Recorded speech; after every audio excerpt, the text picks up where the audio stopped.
Rais wa Jamhuri ya Muungano wa Tanzania, Dr. Samia Suluhu Hassan amefanya ziara rasmi nchini Msumbiji ambapo ameshiriki kwenye maadhimisho ya miaka 50 ya uhuru wa taifa hilo.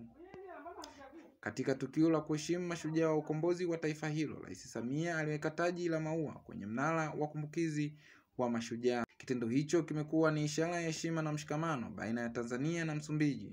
Kumbuke kuwa Tanzania ilikuwa miongoni mwa nchi zilizokuwa msaada mkubwa wa kisiasa, kijeshi na kimbinu kwa harakati za ukombozi wa Msumbiji kutoka kwa utawala wa kikoloni. Katika hotuba fupi iliyotolewa wakati wa hafla hiyo, Rais Samia alisisitiza umuhimu wa kudumisha amani, mshikamano wa kikanda na kueneza historia ya ukombozi wa bara la Afrika.